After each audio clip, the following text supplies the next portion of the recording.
Hello, folks. I don't think it'll come as a surprise to anybody who knows me through my YouTube channel and the sort of models that I typically build, that I picked out another warbird for the Aurora model kit's group build.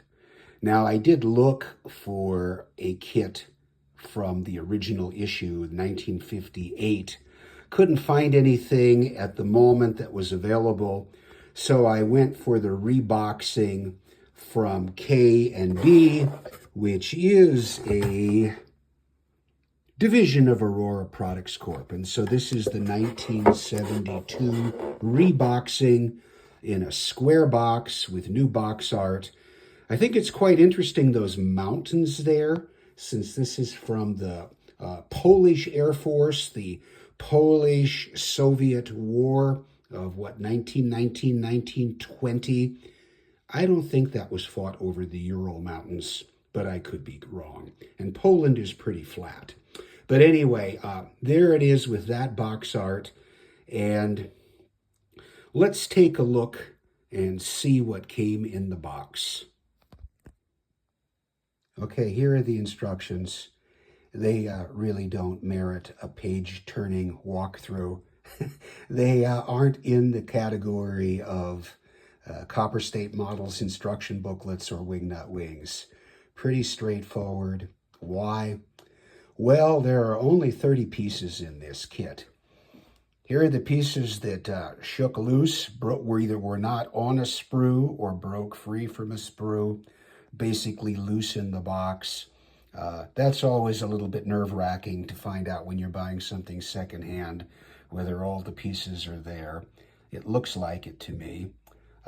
Just one machine gun there because one of them survived on the black plastic sprue. And then there are a couple of more struts there. Ground crewman, couple more struts there.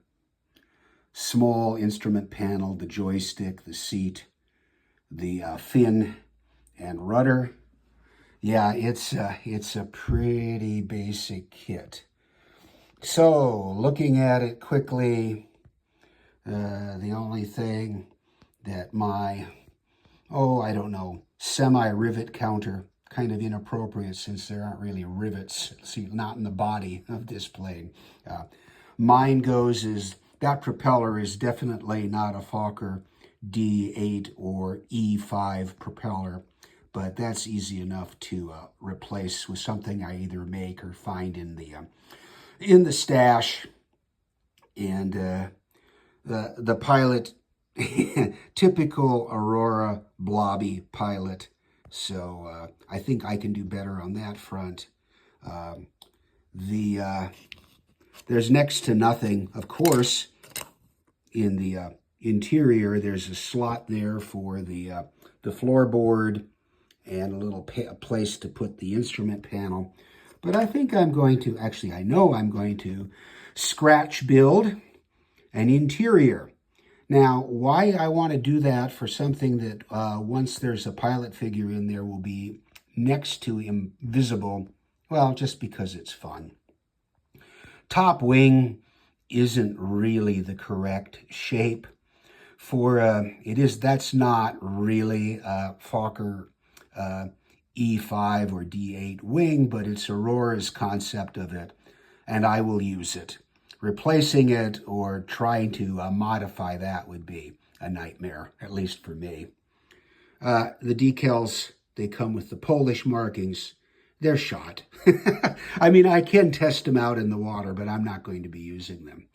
And then, of course, we've got this, I don't know what to say about this vacuform base that came with these K&B reissues, except if you park a plane on that base, how would it get in or out?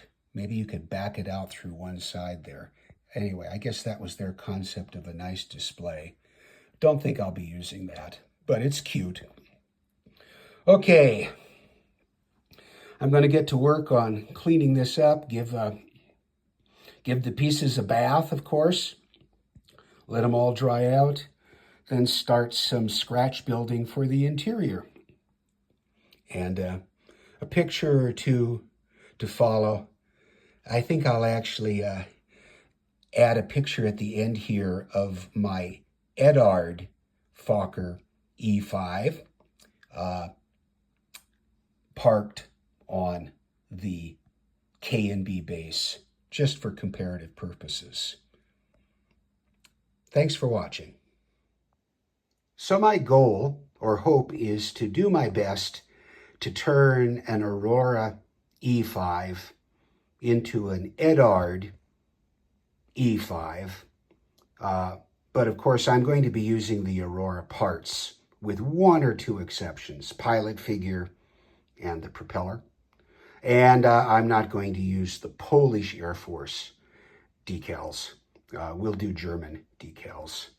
But this is a pretty nice model from a much more modern company of one of my favorite little planes of the war on that very funky K&B base, which I will not be using. Now, enough of all that, and I'm going to get started on cleaning up the Aurora pieces and getting to work on building an interior and seeing if I can make a semi-silk purse out of, it's not really a sow's ear, although that wing, that wing just is really not right, but that's the way it is. Hey, it's decent styrene anyway. Okay, thanks for watching.